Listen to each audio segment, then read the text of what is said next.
Bonjour. Voici, ça me fait drôle de parler à temps.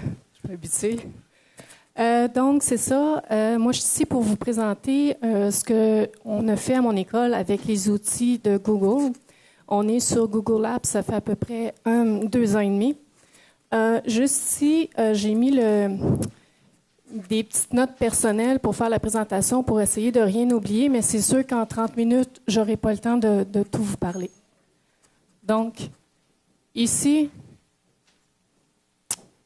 cet atelier-là, je l'ai présenté l'année passée à la COPS. C'était d'une durée de 90 minutes. Puis là, j'essayais de condenser ça. Fait que ici, sur le lien, vous pouvez aller voir si vous voulez. Donc, je vais commencer par parler de mon cheminement, comment est-ce que j'en suis venue à Google Apps. Ensuite, je vais vous parler vite des outils Google pour que vous puissiez comprendre ce que j'ai fait avec Google Apps, avec mon école sur Google Apps. Ensuite, je vais vous expliquer comment j'utilise Google Apps dans mon quotidien en tant qu'enseignante. Puis, je vais vous montrer le tableau de bord, qui est l'outil de Google Apps. Donc, c'est ce qu'il y a en arrière de ça. Donc, mon cheminement, ça a commencé, dans le fond, j'ai commencé à vraiment triper sur la technologie quand je me suis acheté un Mac. Parce qu'avec un Mac, c'était facile de l'utiliser puis c'était facile de créer. Avec le Mac, quand on s'achète un ordinateur, il nous offre la possibilité de prendre des cours. J'ai pris un petit cours, puis là, j'ai touché à iWeb. iWeb, j'ai trouvé ça bien le fun. Je voyais plein d'idées d'utilisation dans mon quotidien. Mais la seule affaire, c'est que c'était difficile de partager dans le sens que quand je créais quelque chose, il fallait que ce soit à partir de mon ordinateur si je voulais insérer des nouveaux documents, tout ça. En cherchant sur le web, je suis arrivée un petit peu sur Google Sites. J'ai exploré ça. Au début, je trouvais ça un peu difficile. Je trouvais que c'était difficile de mettre des belles couleurs, etc. Mais j'ai persévéré, puis j'ai trouvé. Tranquillement, je me suis créé un site. J'en ai parlé à mes coéquipiers. Ils se sont créés aussi des sites, puis on a tout interconnecté nos sites ensemble, puis là, on a appelé ça Matt et Félix. En cherchant sur le web, j'ai vu qu'il existait Google Apps.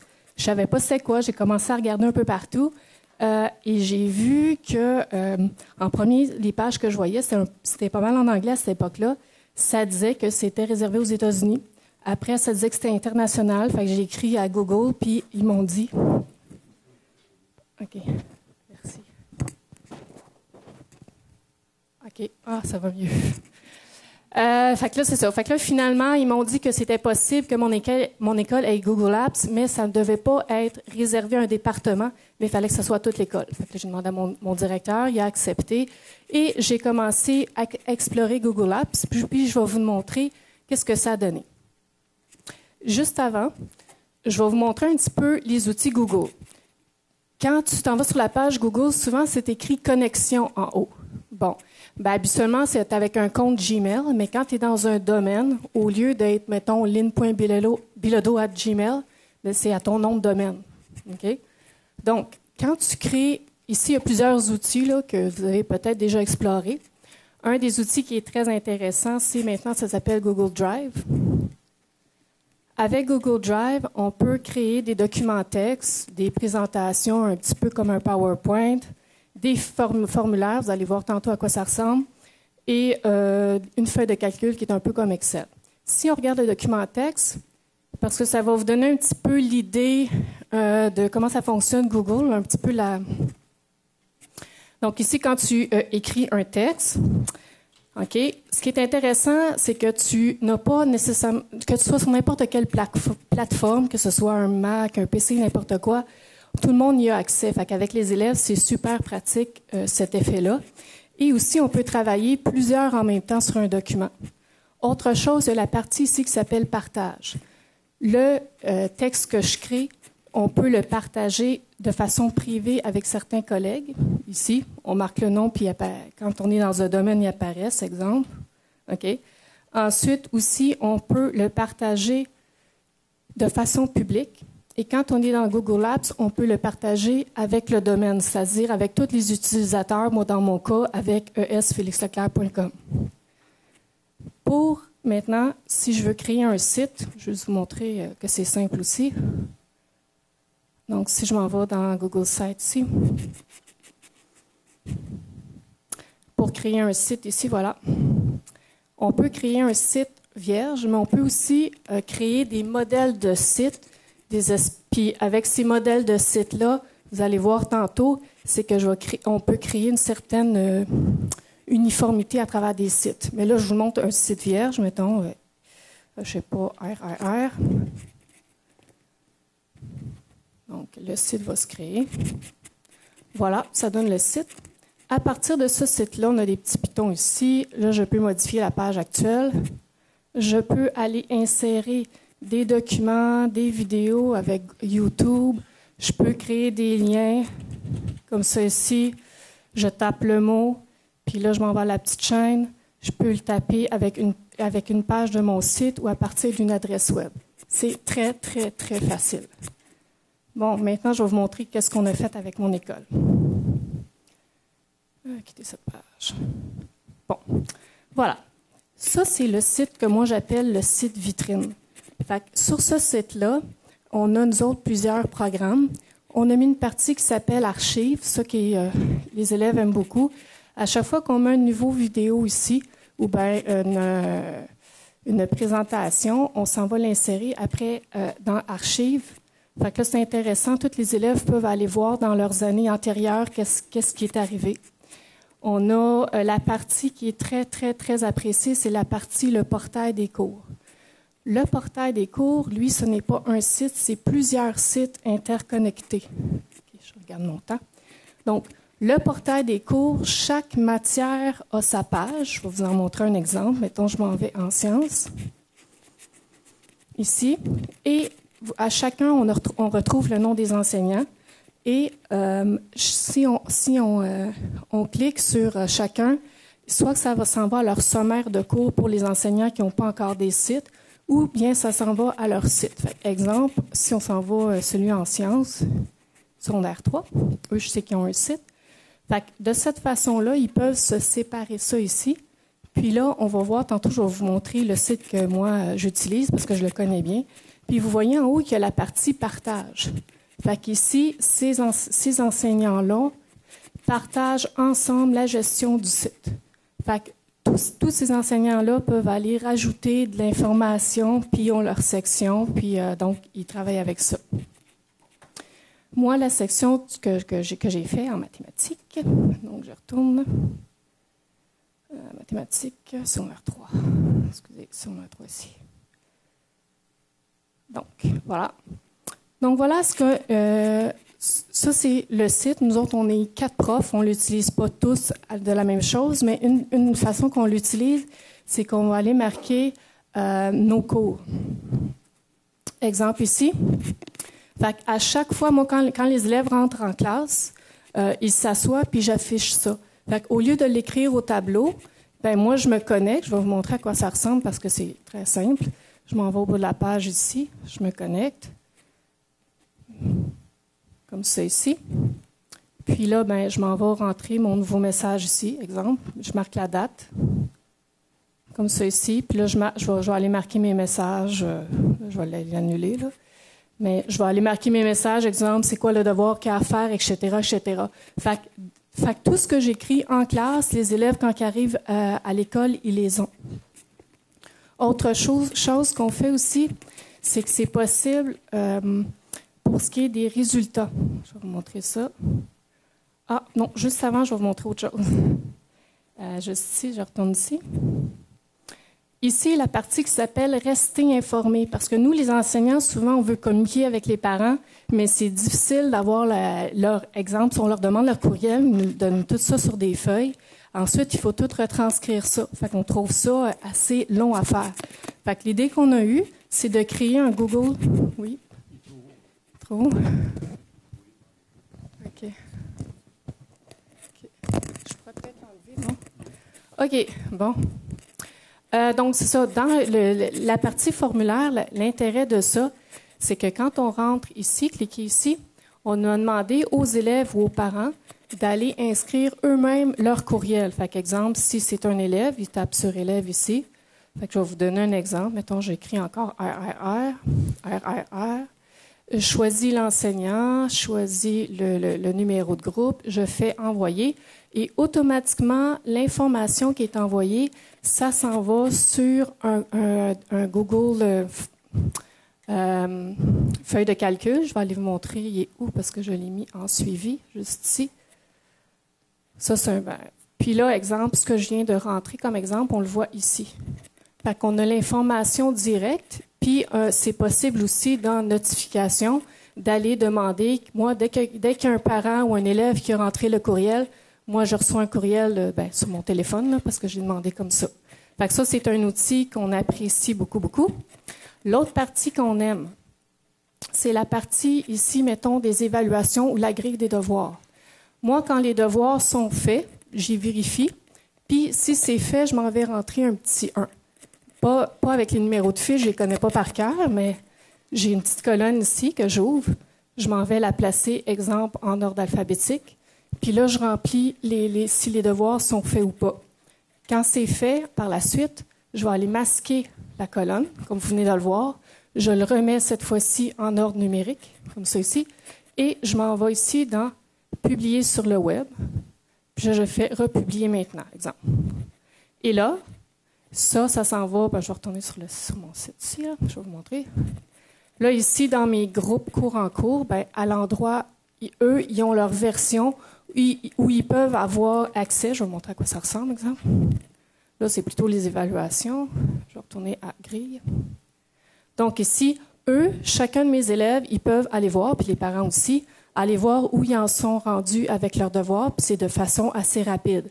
Puis pour ce qui est des devoirs, pour ce qui est des évaluations, quand il y a des nouveaux résultats sur le site, je leur envoie un courriel. Fait que là, je suis rendue où dans le temps? Je suis correct? OK, c'est bon. Une autre partie qu'on aime beaucoup, c'est, si je retourne en avant ici, une partie qu'on veut développer, ça s'appelle le site des élèves. Je vais vous expliquer un peu c'est quoi. Fait que ça ici, ça encore, c'est vraiment un projet. Ça a commencé un peu l'année passée. C'est qu'on a mis une section où les élèves peuvent aller créer un site. Fait que là, ils ont commencé le site de la coop, qui n'est pas tout à fait fini. Et il y avait une partie qui s'appelait le site des finissants. Fait que là, ici, les élèves, ils pouvaient aller s'écrire des messages concernant l'album de finissants. Puis, justement, pour rentrer leurs mots de finissant, avant, c'était long parce qu'ils écrivaient tout sur papier.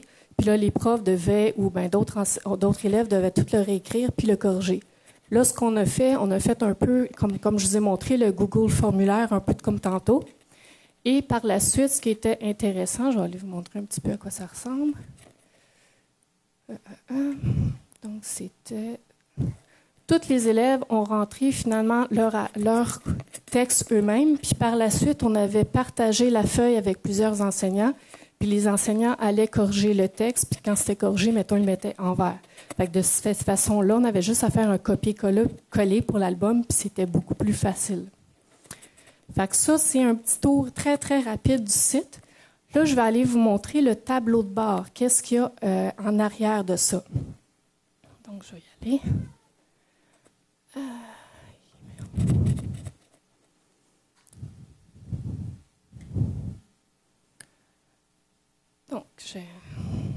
Donc, voilà le tableau de bord. Donc, dans le tableau de bord, ça, il y a plusieurs parties. La première partie que je vais vous montrer, c'est organisation et utilisateurs. Fait que les utilisateurs, on peut les mettre en sections. Comme là, je me suis mis la section, mettons, administration, direction, puis enseignants et élèves. Et à chacune de ces sections-là, si on peut appeler ça de même, on peut leur donner des droits différents. Exemple, pour les élèves, si je m'en viens ici, je m'en vais à service, je peux choisir de désactiver certains services, comme présentement Google Site, je ne l'ai pas activé pour les élèves.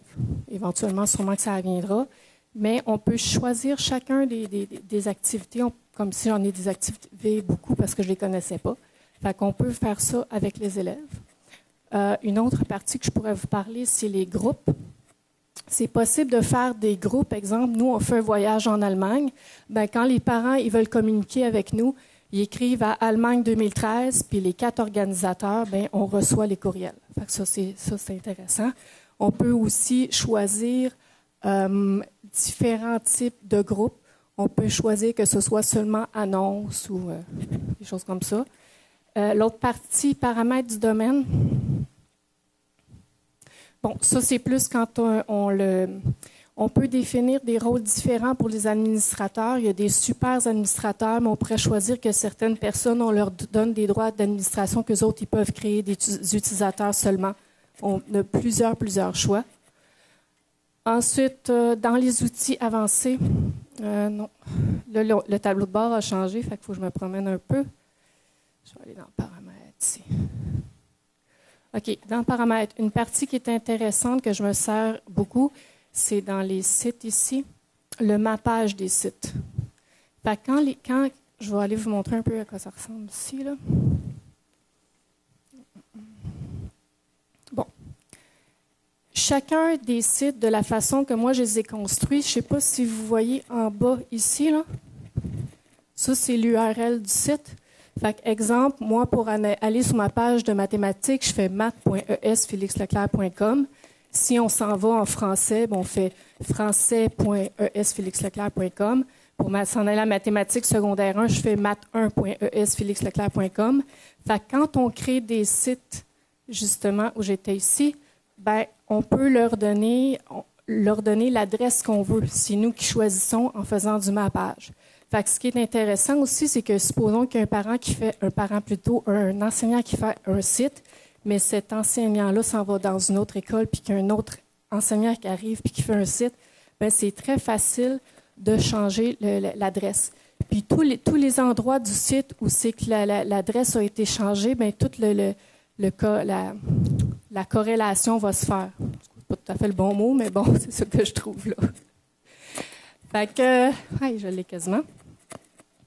Fait que c'est un petit peu ça. C'est sûr que j'oublie plein d'affaires, là. Je suis un petit peu énervée. Je pourrais peut-être vous montrer aussi la partie concernant le voyage ici.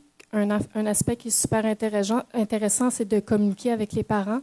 Fait que nous, on a fait un voyage. De cette façon-là, on a mis le calendrier. Quand on a des messages ici, on fait des comptes rendus des réunions. Fait que ça, on peut communiquer avec eux. Puis pour tout ce qui est aussi le financement, on a mis les liens. Fait que là, je vais plutôt répondre à vos questions parce que là, c'est là que je suis rendue. Je ne sais pas si vous en avez. Vous avez le goût d'aller dîner peut-être?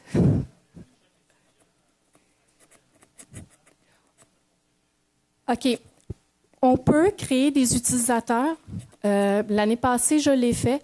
C'est super facile. On se fait une liste un peu comme dans Excel, puis ça prend vraiment 3 minutes. Le plus long, c'est préparer la liste. C'est faisable, puis ce qui est intéressant quand on a ça, c'est que quand on partage des documents, ben on peut ne pas les rendre publics. Fait que surtout les enseignants qui veulent créer des documents puis ils veulent pas que ce soit publié à tout le monde, ben ils peuvent le partager seulement avec leurs enseignants. Mais là, pour l'instant, cette année, on crée seulement aux élèves qui en ont besoin. Exemple, ceux qui ont des problèmes mettons, qui sont dyslexiques puis qui veulent avoir accès aux notes de cours, ben on leur crée des courriels à eux.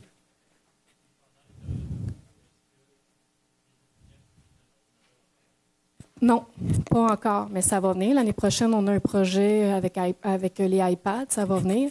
Mais on a aussi, justement, ceux qui ont des besoins particuliers, eux autres, qui ont des ordinateurs.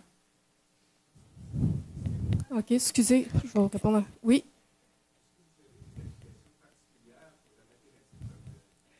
Ben moi, oui. Pas des moi, ce que je fais, c'est j'ai 2 projets super le fun. Il y a un de mes projets, c'est qu'il faut qu'ils construisent un genre de skatepark. Puis là, les élèves, ils doivent chacun inventer une rampe. Puis cette rampe-là, ils s'en vont la construire soit à la main ou bien je leur montre le logiciel Google SketchUp. Puis Google SketchUp, c'est pour faire de l'animation 3D. Fait que là, ils vont construire leur rampe 3D. Puis après, le projet il est assez long. Là. Il faut qu'ils calculent le volume, l'air, le coût, tout ça. Ça, ils traitent beaucoup, ce projet-là. Puis l'autre projet, c'est justement avec Google Formulaire. Ils vont créer, c'est en statistique, ils créent un formulaire, puis je leur dis comment, avec le code URL, d'aller sur Facebook, puis de demander à leurs amis de répondre à ce sondage-là. Puis là, c'est sûr que l'analyse n'est pas... c'est pas très... En tout cas, ouais, c'est ça, mais c'est quand même, ils trouvent ça super le fun, ils trouvent ça trippant. Ça, c'est 2 projets qu'on aime bien gros faire.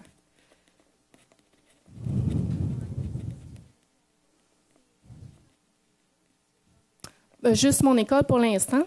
Au début, quand j'allais voir les enseignants, je disais « Ah ouais, viens, fais ton site, c'est le fun. » Ils étaient là. OK, c'est mes amis m'écoutaient, puis pour m'encourager, ils faisaient un site. Puis là, maintenant, c'est le contraire. C'est les gens qui viennent me voir. « Lynn, finalement, ça n'a pas l'air compliqué, ça a l'air le fun. » Les parents aiment vraiment ça dans les rencontres de parents. Ils me disent « Tout, madame, c'est le fun, j'ai toute l'information, tout est disponible. » Fait qu'ils trouvent ça vraiment trippant. Oui? Tout est, ouais, Google Apps pour éducation, c'est gratuit.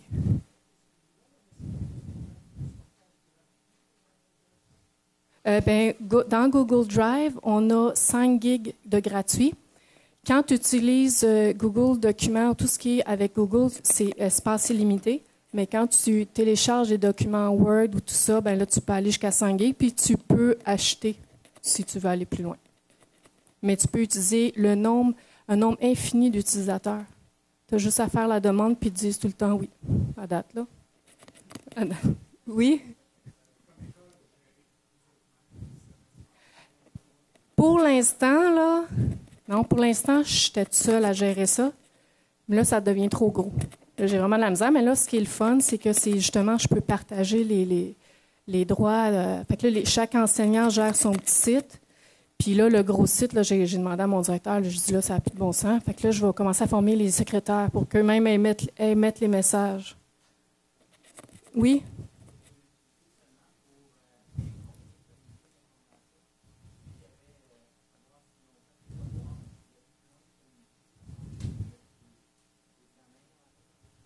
Non, j'aimerais beaucoup, mais je ne sais pas comment. Il y a Google Formulaire peut-être qui pourrait m'aider, mais pour l'instant, non.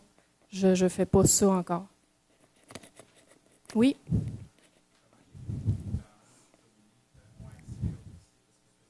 Oui, il est public. Il est public. Non, rien. Mais c'est possible de faire des sections. On peut prendre un site puis le rendre seulement accessible aux membres des gens du domaine ou seulement à une personne. Comme moi, il y a un site parce que je suis enseignante ressources où c'est juste les profs d'enseignement ressources qu'on va sur le site et on s'écrit des informations. Ah, merci.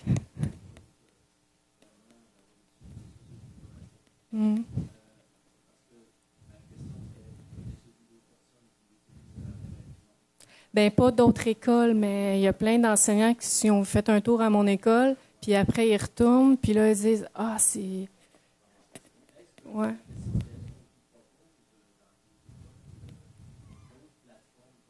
Oui. Moodle, j'ai été la voir, l'explorer, mais moi, peut-être je le connais pas assez, mais ce que je trouve que le côté créatif, là, on peut aller, c'est ça, je ne vous ai pas montré, mais on peut choisir des thèmes, là, des thèmes de proposer, on peut changer couleur, puis on peut donner l'accès à chaque prof peut gérer son espace, puis dans Moodle, ce que j'en connais, en tout cas, c'est pas aussi créatif. Puis ça, les enseignants aiment ça.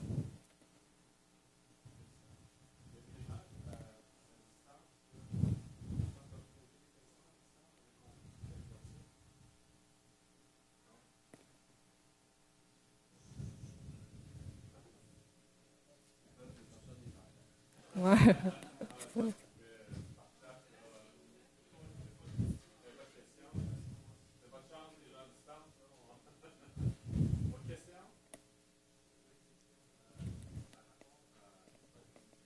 Ouais.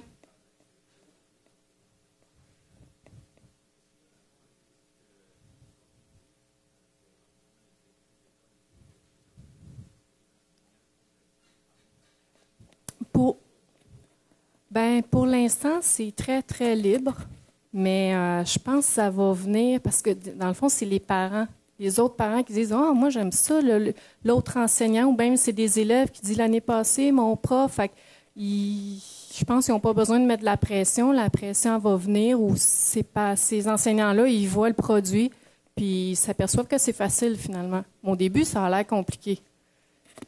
Mais non, mais pas de pression pour l'instant. Ouais.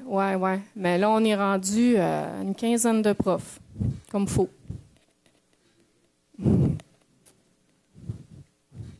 Bien, je vous remercie beaucoup. Merci.